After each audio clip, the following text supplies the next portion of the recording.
दोस्तों, सुशांत को गए 5.5 महीने हो चुके हैं। सुशांत का यूं चले जाना उनके अजीजों के साथ उनके परिवार और फैंस के लिए किसी झटके से कम न था। एक सुलझा हुआ इंसान अचानक किसी को बिना बताए दुनिया को अलविदा कह गया। ये बात न तो परिवार मानने को तैयार है और न ही उनके फैंस। इन 5.5 महीनों में खुलासे तो कई हुए, मगर कार्रवाई कुछ भी नहीं। इस दौरान सुशांत के फैंस और दोस्त उन्हें लगातार याद भी करते रहे हैं।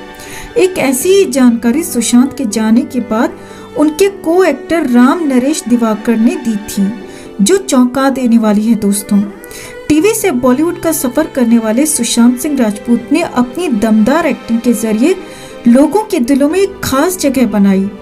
34 साल में उन्होंने उस मुकाम को पाया जिसको पाने में लोगों को सदियां बीत जाती हैं। सोन चिड़िया में उनके को एक्टर राम नरेश दिवाकर ने सुशांत के बारे में ऐसी बातें बताई जिसे शायद ही कोई जानता होगा। राम नरेश ने बताया कि सुशांत के घर में एक कॉफिन बॉक्स रखा हुआ था। इंस्टाग्राम पर एक वीडियो शेयर करते हुए राम नरेश दिवाकर ने कहा था, आपने देखा होगा कि बड़े स्टार्स और सेलिब्रिटीज के घर में अवार्ड्स और अचीवमेंट्स रखने के लिए एक अलग रूम होता है, एक गैलरी होती है।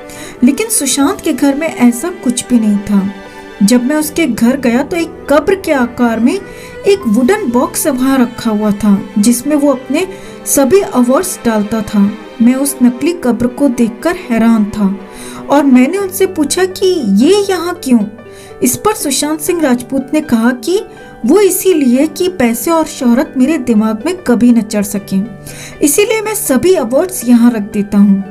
अपने वीडियो में उन्होंने सुशांत से जुड़ी कुछ यादों को बयां किया। उन्होंने बताया कि सुशांत ने एक बार उन्हें सुबह 6 बजे फोन किया और कहा कि उनके पास केवल आधा घंटा है और वो जल्दी ही उनके घर पहुंच जाएं। आनन फानन में जब वो उनके घर पहुंचे तो सुशांत ने उनसे लूडो खेलने के लिए कहा। सुशांत की ये बात सुनकर वो चकित हो गए। राम नरेश दिवाकर ने आगे बताया कि सुशांत को लूडो खेलना काफी पसंद था और वो फिल्मों के सेट पर भी अक्सर लूडो खेलते थे। सोन चिड़िया के सेट का एक किस्सा भी उन्होंने याद किया। उन्होंने बताया कि डायरेक्शन टीम में एक अंकुर त्रिपाठी थे। सुशांत के जाने के बाद से वो बेहद उदास हैं। उन्होंने अंकुर के साथ वाक्य का जिक्र किया। उन्होंने कहा, अंकुर के पास एक हुडी था जिसमें नासा लिखा था।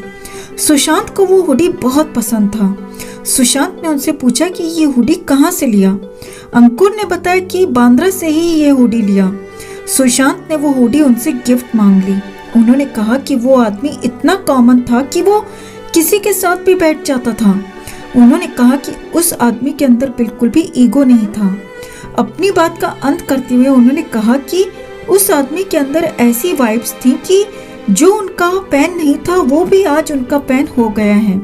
राम नरेश दिवाकर ने कहा कि ऐसा लगता है जैसे सभी के ऊपर वो एक जादू करके चला गया। आखिर में उन्होंने कहा, सुशांत, मैं तुम्हें बहुत मिस कर रहा हूँ।